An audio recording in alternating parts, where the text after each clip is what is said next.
Disgusting here. Making some progress, just trying to clean it up a little bit, not do too much. But it just got a lot of grime and crap on it, so just some isopropyl, nothing crazy.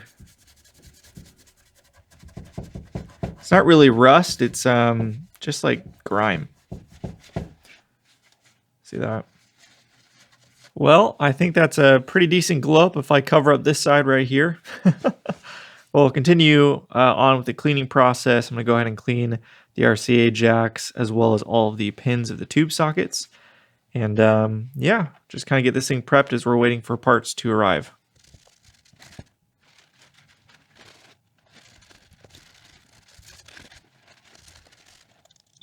All right, all of the sockets and the RCA jacks have been cleaned pretty well, so it's a good starting point. We might have to do some more later, but they should be good to go. So once it's time to actually fire it up, we can be fairly confident that that's not going to be a primary problem area. So we can go ahead and move on. So it's a new day, and I've continued the cleaning a bit off camera. I've been using this awesome, it's 3D printed, I guess, air gun, you could call it. I got it off Amazon. It's got different attachments, and it is USB-C charged. It's got a super powerful fan in there and variable speed. This thing is killer, and it is extremely powerful. So I use this inside the chassis to just get rid of all the gunk and stuff without having to actually touch anything, just kind of let the air move it. That worked really well, and now I'm transitioning over to the faceplate. I've got some baby wipes here, and I just tried wiping it on this area over here, and you can see how shiny it got. So I'm not expecting this to, be a miracle worker, but this should not, damage the silk screen. I'm gonna be very slow and careful how I do it, but I do want to just clean it up a little bit. So we're gonna give that a shot and see what happens.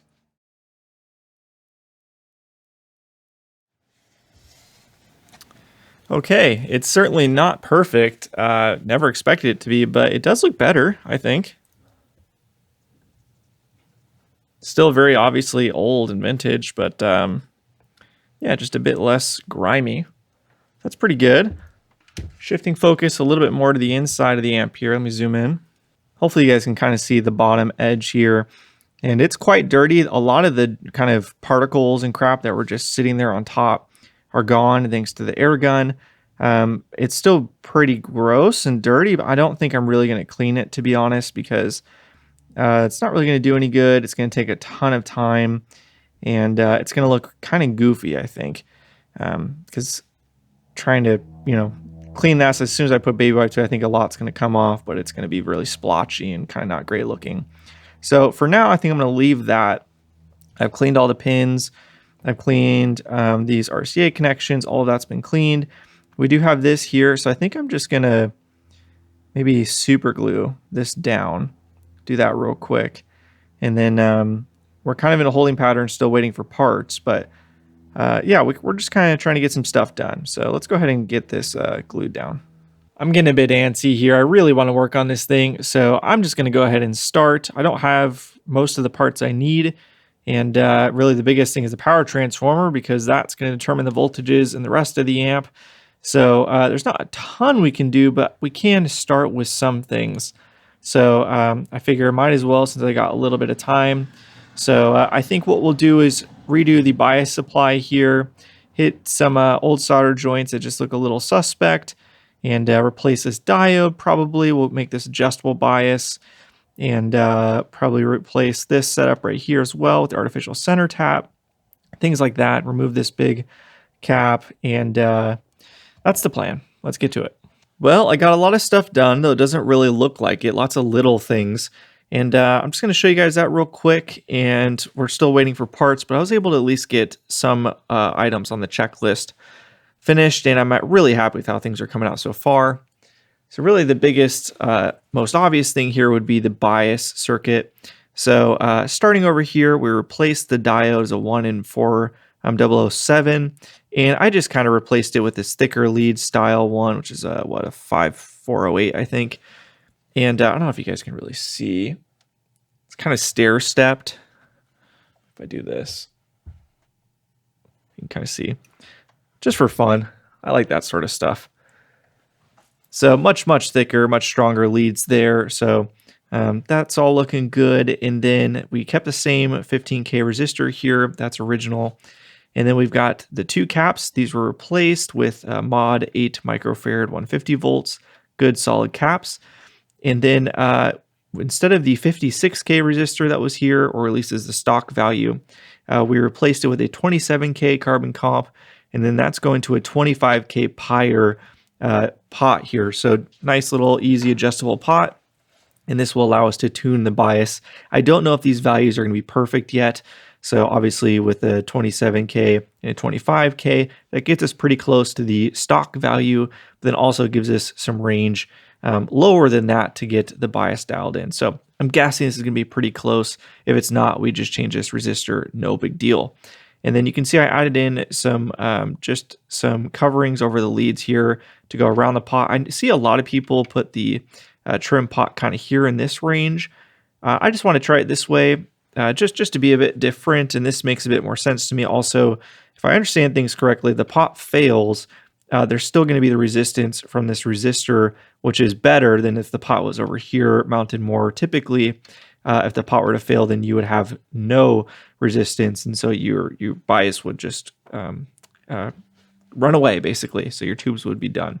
So still 27K is not a ton of resistance, and the tubes would red plate, presumably, but it is some resistance, which is better than no resistance. So really, to make this kind of a more optimum setup would probably be to go up with a bigger resistor here and then a smaller trim pot. So it's not perfect, but just I'm pretty happy with how it came out. And just to make that clear, the wiper and this lug of the pot are both grounded at this point right here.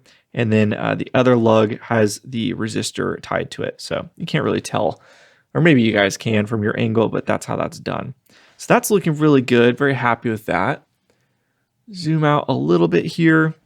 Move on over here. So I did disconnect the heater wires and rewrapped these a little bit. Now for the artificial center tap, like I said, we're replacing the power transformer, so these wires don't really matter to me right now. We have two 100 ohm resistors that we're going to run. I think we're going to run them to the back of this pot here. So just two carbon comps like that. But we're going to wait on that because I might have to replace this cap and I don't want to have to finagle that around the resistors. So that's planned, but just kind of waiting. Then moving on down a little bit, we can see I replaced that giant, I'll grab it, this giant orange drop cap, massive 1600 volt cap here. Way overkill. Replaced it with a 0.047 and it's a 630 volt cap. And so that's just soldered to the chassis, if you can see that down there. Redid all the connections here just a little bit. And then really the only other major thing that I did, so I swapped out the ground switch here just with the, actually this was the, I thought this was kind of a nice homage, the power switch that I removed from Ron, the previous owner of this amp's Tweed Deluxe. I showed you guys in the first episode of the series. I asked him if he wanted it and he said nope. So I took it and I thought it would be kind of a nice homage to put it in the amp. So Ron, this is your switch from your Tweed Deluxe. It is now living in the Bassman. So there's that. A couple other, small things. There were positive marks on the board itself. Somebody wrote in pencil or something positive here and positive somewhere else, positive here maybe. So I cleaned that out when I was cleaning everything else. And then the last little piece I'll show you guys is with the rectifier. So I just added in backup diodes and moved over the connections of the transformer. So this is a pretty common mod, basically. It just gives you a little insurance if the rectifier fails and just kind of lightens the load on the rectifier a little bit. Still a tube rectifier, that's not changing that. It just makes life a little bit easier for the tube rectifier. So these are just kind of tempted in because this power transformer is going to replace in a couple days. But yeah, just kind of some solid baseline mods to the amplifier. I think I'm going to go ahead and end tonight. Feeling really good about this thing. I'm super excited. Really pleased with how this came out. And yeah, so I guess in a second for you guys and maybe a couple days for me, we'll continue on. First little bit of stuff has arrived. So we've got the replacement 3-prong cable here. Went with the gray outdoor style, 15 foot, exactly what I like to use on all of my amplifiers. that I gig with. So, and gray obviously is apropos for a tweed. That's what they originally would have had. So we need to disconnect the wires right here, this black wire going to the fuse tip, as well as the neutral connection to the power transformer here, and then this ground wire with the center tap. We're going to disconnect both of those. We're going to take out the entire transformer as well while we're here, since I'm picking up the replacement tomorrow. So let's get to work. First step, we'll take out the fuse. We don't want to burn that. All right, so you can see I've scored the chassis there. So now we're just going to clean that with a little bit of isopropyl. Nice and clean. All right, that looks pretty good to me. So now we can focus on getting the 3-prong installed, and then we'll come back to that with the wire itself. And just like that, we are done with the 3-prong until we have the power transformer. Everything looks pretty good to me. We'll hold on putting this back. I'm going to replace this wire too with a cloth-covered wire to match everything else. And yeah, so that's everything we can get done today. Got to wait for more parts. What has been a second for you guys has been a couple days for me. And it's honestly just incredible how everything has just fallen into place with this amp project. It's been amazing, truly. And this is no exception. So we got some major parts today from a good friend of mine, Ross, who he has a company. He does amp tech work called Amp Monster. He also builds amps. I don't know if he's still doing that or not, but he just moved to San Antonio. He was here in San Diego for a while. It's where we met. And he happened to have the exact power transformer I was looking for. So I called up Mercury Magnetics and kind of told them my spiel. And they recommended eventually the model that I have here. I'll show you guys in a second. And the turnaround time was like, estimate about 2 weeks or something. No big deal, but I was wanting something quicker. Obviously, I'm itching to get this thing fired up. So I was talking to Ross about it because me and Ross met actually through my journey of looking for a 59 Bassman. He has 2 of them. And so I was talking to him. This was, I don't know, a year and a half ago or something. That's how we met. And then we just became friends. And he's been kind of a mentor to me and really, really helpful kind of as I've gone down this amp tech journey, so to speak. And he happened to have the exact power transformer I was going to order from Mercury Magnetics just in stock. Now, on top of that, he also happened to be driving into town. So again, he moved to Texas, driving back into town into San Diego for work. So he was able to bring the transformer with him as well as a couple other goodies I'll show you guys in a second, which is just amazing how it's all worked out. So this is fantastic. We can make some significant progress tonight, maybe even fire it on. That's the goal. And so let's get to the parts real quick. And again, check him out if you're in the San Antonio area, Amp Monster. He's just been such a kind of guy, and very, very, very knowledgeable. So we have the Mercury Magnetics power transformer. This is unused, and the model is the FTBP59M. Again, I spoke to Mercury Magnetics and kind of tried to determine, because there's like 8 or 9 different versions that they offer.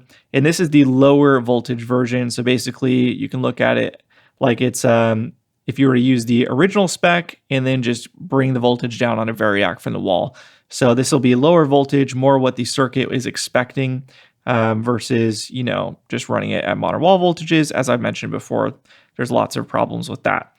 They also do a 59M2, which is significantly lower voltages. I asked them about that. They didn't even know what the use case would be for that transformer. So, because it was so significantly lower.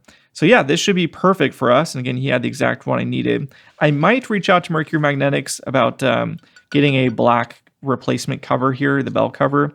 Not a huge fan of the blue. It doesn't really matter. But yeah.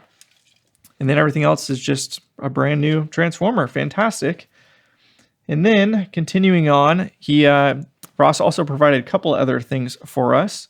The first one is a pair of tubes. So the Bassman uses 5881 tubes, and we had JJ6L6s in it.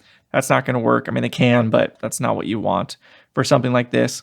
So he happened to provide the 6L6 WGB. These are Jan Phillips tubes. Now, I never even heard of the 6L6 WGB. Doing a little research, these are basically 5881s, just beefed up a little bit, the Jan ones.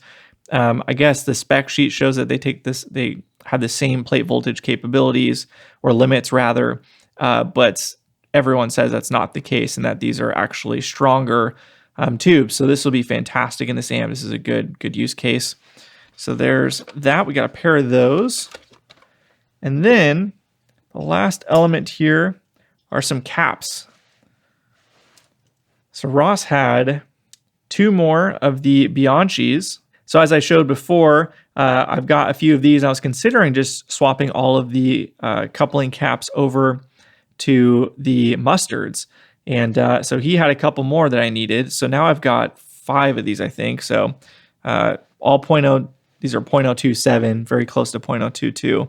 So we got 1, 2, 3, 4 that are 0.02. In the schematic, this 0.1 is a 0.02. We'll figure that out later. And then he also had this, which is kind of one of the hardest caps to find, a blue molded 0.022. And if you guys have been following along other series of mine, I have a super reverb project, and this is actually the exact cap I've been looking for that amp, but it can also work in here for one of the 0.02 locations. So that's awesome. Again, huge shout out to you, Ross. Thank you so much, man. I really, really appreciate it. So as I've said before, I don't know quite what I'm going to do with all the caps in here. There's so many different options. Definitely the Astrons are going to go just because they're almost for sure going to be leaky. These 2.1 specifically, as I'm figuring out what to do with the rest of them, they're less, there's less risk running like the treble cap or the bass cap and the mid cap with Astrons versus these two. These can blow your tubes and in turn blow your transformers. So these two definitely need to be replaced. Even as I'm figuring out the rest of the stuff, I'm just going to swap them with some Vichets as temporary replacements, and then we'll kind of figure it out from there. I've considered doing the blue moldeds like I mentioned there. I've got 0.047s. Same thing I did my Super Reverb, which sounded great. So we have options, but for now, I just want to go ahead and focus on getting the dang transformer in here so we can finally fire it on. So let's shift focus over here, set everything up, and get this install going. And sometime later, we are all done. Really happy with how everything came out here. Only little snag I ran into was the bias feed. So on the schematic, it shows these 2 brown wires, this one here and this one here, both being 60 volt for the bias. And a bit confused because on a Fender, you only have one, and it wasn't showing one of these as a center tap. So just really confused. And then buddy Chris pointed out, if I look at a Marshall schematic, they have the same kind of transformers where there's 2 and you ground one and then you run the other one to the bias. So that's exactly what I did here. And I guess we'll just go through each wire so you guys can see it a bit.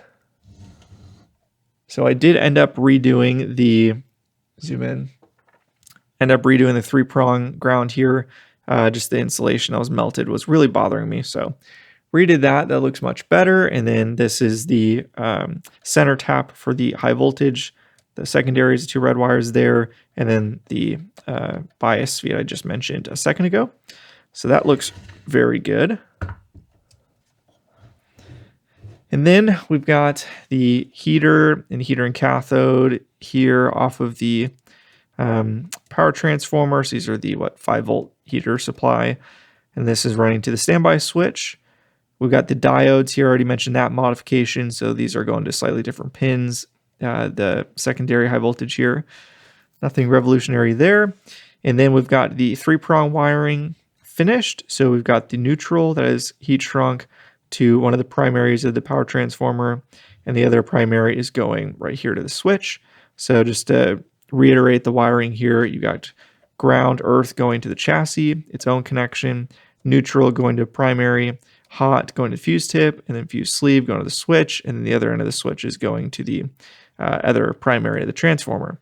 And then last but not least, you have the filament voltage here, 6.3 volt for the heater supply, and then the bias supply going over here to that setup we already had. And the last little bit to mention, I redid this ground connection and this ground connection, and then we have the artificial center tap here going from the heater pins, and then they're both going to the grounded pins 1 and 8 of the tube socket here, which is going to this ground. So these are just a little bit of added protection. And so there's a center tap for the for the filaments, and it is tucked hidden down here. I don't know if you can see it or not, but just out of the way. And yeah, that concludes the transformer swap. So really, again, happy with how everything came out. Should be rock solid.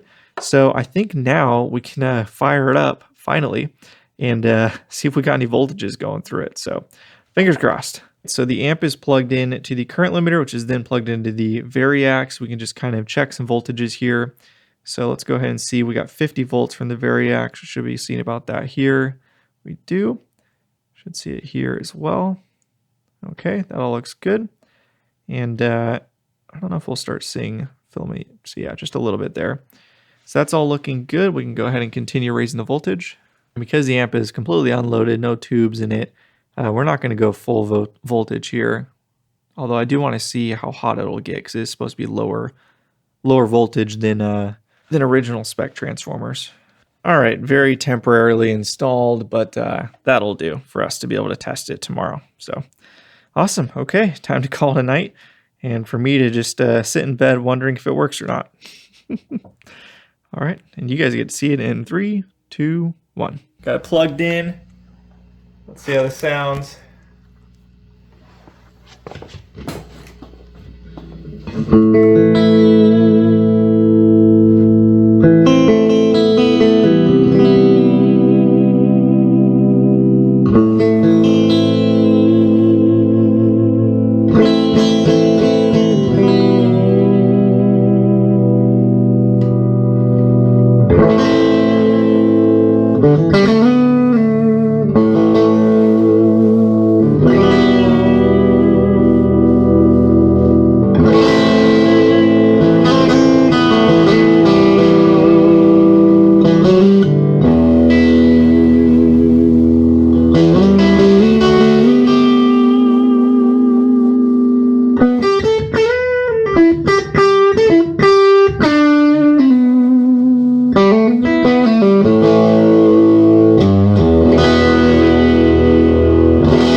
Hell yeah, dude.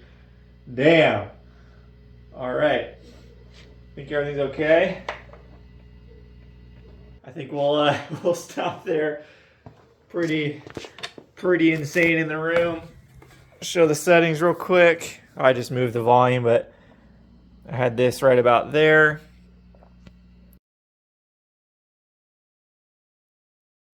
No idea how my phone picked that up on the ground, but there is the first time I've ever plugged into this amp and played it. I am so freaking pumped, guys. This thing sounds great already. I don't think my phone got any good audio. You guys saw just at least a little teaser for you. And I didn't notice any problems, really. Nothing major with the amp. It did have a bit of a rattle, which I was able to identify as the handle because one of the screws is replaced. And the hole was so big that it was not making solid contact. And that thing puts out a lot of bass. The whole cabinet, vibrates quite a bit. So if I push down on it, the rattle went away. So I just got to get a replacement screw and then fill in the hole in the cabinet just so I can make sure it's a solid connection. So no big deal. That's certainly not the end of the world whatsoever. And there was one other learning as well from putting the chassis back in the cabinet. And that was the bracket right here to mount the power transformer to the cabinet itself. So the actual stack on this power transformer is a lot smaller than on the previous power transformer. And so this was nowhere close to reaching. I'll put up a quick photo that I took inside the cabinet showing how far off it was. And then I ended up just doing a couple nuts and a spacer or washer rather to make it a bit taller. And that was perfect. And I'll put up another photo of what it looks like when it fit. So easy solution. We still have some thread here, so that all worked out perfectly. Really happy with that. Other learnings from playing it, definitely there's some DC on the input. It seemed like the guitar's volume was very scratchy, so we'll have to figure that out. And the bright channel is quite a bit noisier than the normal channel. And other than that, I mean, this thing freaking rocked. I was very, very impressed, really happy so far. And that's with the filter caps in it, which is it's over filtered. So now we want to go ahead and focus on replacing the caps. And we can actually do that because the order arrived today as well. So everything is working out perfectly here. So I got my box of parts, if you will. So we've got all sorts of mod filter caps. We've got Jupiter coupling caps here, all sorts of values. And we've got the little 250 microfarad cathode bypass cap going over here. So we've got everything we need to get the ball rolling. And yeah, I'm super excited. I do have a deadline. I'm doing a gear hang with a couple friends here at the on Sunday, the end of the week. So I got to get moving on this thing and hopefully have it ready for that. So let's get the soldering iron heated up and get to work. Jumping ahead, we've got a ton of work done to this amplifier, and I think I'm about done actually. But I want to show the Doghouse real quick. So we've got 4 20 microfarad 500 volt caps. This is exactly what it shows on the schematic, except for those are 600 volt caps.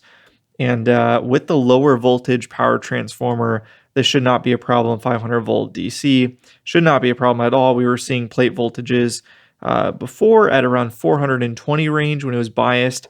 So again, 500 volts DC is not going to be a problem. The schematic has for the, I believe it's the first filter node, being 2 20 microfarad caps in parallel. So we've got those hooked up there. They're all siliconed. And then I did do the historic setup of the grounds to the back of the Doghouse. I'm going to clean the 4 corners and make sure it's a solid connection for the grounds there. But I'm feeling pretty good about that. These are pretty sturdy leads, so I'm not really worried about them touching the bottom of the Doghouse here and grounding out, or shorting out rather. I'm going to have to be, you have to, like, these are extremely solid. I don't know if you can even see that, but I guess you can't even really tell. I can fit a finger underneath just to show the height. So I guess you can't really tell that, but yeah, they're, maybe if I did this or like this. So hopefully you can see that a little bit better. There's a good amount of space underneath each of the leads. I am considering just putting in a piece of tape here. I can put in when I recapped it too, just as a note, and kind of kill 2 birds with that. So I'll probably end up doing that, but for now I'm going to go ahead and switch over to cleaning the corners, and then we'll look at inside the circuit itself and note all the changes I made there. And here is inside the chassis. So a couple things we did, obviously electrolytics. So we replaced the bypass cap here as well as the cathode resistor. It was a 510 ohm or something in there. So this is the stock value. New old stock Allen Bradley, good to go there. And then for these 2 coupling caps, I decided to try the mustards. I just wanted to kind of see what those look like. And I really like the mustards. I think they look sharp. And I also like how they kind of retain that vintage look a bit more than the Jupiters here. I don't have any 0.1s of anything other than the Jupiters. So in the Vichets I had before. So I threw those in here just because these have to be replaced for sure. I don't know, the Jupiters bother me a little bit. I don't love the way they look.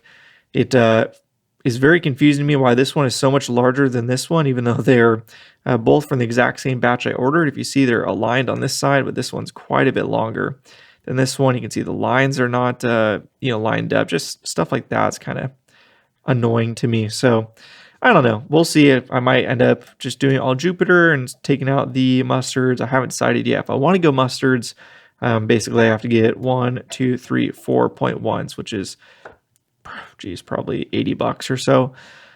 So I'm pretty hesitant in doing that, but maybe if I can find a good deal, I'll go that route because I do like the mustard look. And yeah, that's, and obviously another mod cap here, 8 microfarad, 475 volt. You guys saw the Doghouse, so things are looking very, very good. We can't forget about the Astron here in the presence control as well. This one's probably leaky. They usually are. And I've got a Jupiter replacement for that.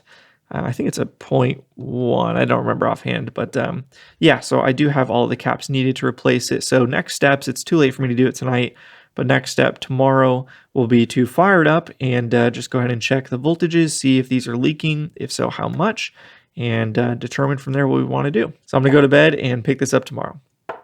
And here we are, we've got the amplifier plugged in. I already checked it into the current limiter, no shorts, no catastrophic problems. So now I've got it plugged into the Variac directly, and we are connected to the first set of filter caps, those two parallel 20 microfarad 500 volts. I want to see unloaded what the max voltage is. We're at 121 volts from the wall right now on the Variac. So let's go ahead and turn the sucker on and see what we got. Let's watch this number and see if it climbs over 500, 450, 460.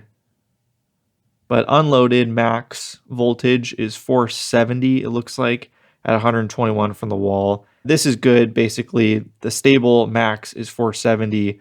The caps can do 500. You know, they can do over 500 in reality, but this is great. So that's fantastic. Once we put tubes in, this will be quite a bit lower, like we saw before. And yeah, we should be good to go. So now it's time to put it in the cabinet and obviously plug the speakers in, the tubes in, and then we can kind of start seeing what everything is looking like. We've had some changes since you guys saw the amp last, and I'll quickly run through those. I just kind of let the amp run for a while to get some heat and voltages through the caps and resistors, hopefully revealing some problems. Didn't really reveal much, to be honest, but I did kind of dive a bit deeper and made a couple decisions. First two, you'll notice missing Astrons right here. Both of those have been replaced. They were leaking a little bit of voltage. We're talking like 0.1 volts. So not a ton, but I decided to replace these two. So 0.1, 200 volt Jupiter, because I don't have any 0.1s in anything else. And then the 0.02, I replaced with the 0.027 mustard, just like the two here. So that's all good to go there. Those are all testing fine. And then these Astrons, so this is the middle tone cap, this is the bass tone cap, this is the treble tone cap. All three of these are fine. They're not really measuring any leakage at all. And if these do leak, the worst thing that's going to happen is you're going to get a little scratchiness on the pots for treble, middle, bass. And there's none of that. So these three are completely fine, leaving those. And then obviously we already replaced these two. The other thing I replaced was the plate load resistors is V shape you see right here.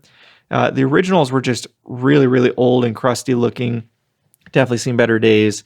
And if you don't know, this is kind of the problem area in circuits where, especially with carbon comp resistors, you can get a lot of added noise and various kind of artifact noises like pops, crackles, whatever else. Plate load resistors tend to be a very common cause of that, especially carbon comp ones. So I have some new old stock Allen Bradleys I decided to just swap in there since I know those are good and they'll last for a very long time. So yeah, that's about it. Everything else is looking really good. I think as far as all the caps are concerned, I think all the changes have been made that we're going to do. And unless I find some 0.1 mustards for a reasonable price, I would prefer to go mustard, honestly, over the Jupiters, but that's what I got. So anyways, I'm pretty excited, but unfortunately, I still haven't really been able to play the amplifier because of, general life stuff, guys. I get home from work and I got a daughter to take care of, and then it's her bedtime and I can't play anymore. So definitely got to be more of a weekend thing. But I do have an awesome gear hang coming up with some buddies where this will get the first test. I'm really just trying to get this ready to go for that. So more parts arriving tomorrow to kind of finish up a couple other little things, including a different tube for V1. And yeah, so we'll get to that, I guess, in a second for you guys and a day for me. All right, so I've actually been cleaning up my garage and kind of resituating everything to be more conducive to video and tech work. So we're trying a new camera angle here now that I got a little bit more space. And I want to go ahead and check the bias in the amp with a couple different sets of tubes here. So starting with the 6L6 WGBs that I showed at the very beginning of this episode, I believe. So I noticed that this one actually has some kind of like spiderweb cracks. You can kind of see it right there. All over the glass, specifically around this black mark here. And I've never seen that before. The rest of it looks okay. So I think these tubes are we're not going to stick with these. These got, they're just not trustworthy for gigging, certainly. Just because of that, I don't really know what's going on there. The other one looks completely fine. However, they do function. So we'll go ahead and check the bias with it now, and then go ahead and see what we're running. I also want to check the plate voltage. Obviously, we got a lower power transformer here, lower voltage. So it's really interesting to me to compare the plate voltages I'm getting on this amp versus what people get with a original power transformer Bassman running lower voltages, say 110, 112, 115 range. So I'm hoping I can find some people online that happen to have original Bassmans and can tell me those measurements. But in the meantime, I'm going to tell you mine. So we are running into the Variac off screen, and that is providing about 121 volts. I always like to bias a little bit hotter just to give me a little bit of a buffer there. Let's go ahead and turn it on. Let it warm up for a second, and then we'll check the numbers. So I have the bias set to the absolute coldest it'll do. So all the way counterclockwise on the trim pot there, if you can see it. And so this is just kind of a safe starting point. And this will give us a kind of our maximum plate voltage, if you will. And it looks like we're seeing 430 with this set of tubes. So 430 plate voltage. And let's check the milliamps on it, the current. So we're looking at tube C, which is the one with the crazing on it. That is 33.5 roughly. And then the one that's fine is 39.6. So a pretty decent delta. They're not huge, I guess. So, you know, there's definitely a delta there, which is not always a bad thing. Sometimes people prefer a mismatch to give kind of different harmonic content. So we're going to go ahead and bias this. Now, I want to show you guys something I discovered. Historically, I've always used the Robinette tube bias calculator on the website. It's a great tool. And recently I discovered that he actually has an app as well. So let's go over to the app here. And the app is basically the exact same as the website, just in app form and a bit simpler and easier to do on your phone. All good to go there. So I was using it, and I have been using it up to this point with this amplifier, with 5881 tubes, you can see there. However, notice in red, it says 26 watts. You can see that. Well, 5881s are not 26 watts. They're closer to 23 watts. And it's something that I just didn't catch at first. And then I realized if you go over to the full website, you can see they show 23 watts. So I ran the numbers the same just to see if it was just a misprint or if it's actually treating the tube as a different wattage. So just a heads up to you guys, it is actually treating the 5881 as a 26 watt tube. So your numbers are going to be off if you're using this. So when I did this before, I might have done it earlier in this episode of the series here, the numbers will not be accurate. So that's why I'm redoing it here. So we're starting with the coldest and trying to figure it out. So with the amp set to its absolute coldest, with this set of tubes, we've got to be specific with that because it will change. We're looking at about 429 for plate voltage. And the hotter of the two tubes is about, quite hot actually, 40, let's just call it 41. So we are running 68% plate dissipation according to this if it was a 26 watt tube. So now let me go ahead and run it in the actual calculator on the website, which is correct on its rating for the tube. Shows we are much hotter, 76.5. So again, go back and forth. 68%, so kind of perfect, right on the upper limit, till we've blown past the upper limit. So the only other 5881 set I have is a set of JJs. So I've used them before. They're a matched set. Let's go ahead and see what those measure. As the amp warms up, we can go ahead and see we got plate voltage coming in here. So again, coldest bias setting possible, which gives us the maximum plate voltage. And so 443 volts DC is what we're looking at. And let's go ahead and check the current. So make sure they're both the same. They are. Plate current. So these tubes are extremely matched. And we can see 19.5. So exact same settings in the amplifier. One set of tubes were biasing with 40 milliamps. And these are with about 20. So huge difference. Let's see what the actual number is here. So the plate voltage was 443. We've gained a good like 16 volts there. And then the current is about 19. So we went from a tube biasing at 76% to now biasing, nothing changed on the amp. Again, this is just tubes. So this is why it's so critical, you guys, in my opinion, that you add adjustable bias to amplifiers. This is especially if you're using vintage tubes. If you're using vintage tubes, it is a must. Because look at this swing. We went from 76% to 36%. And we've changed nothing on the amp. It's incredible.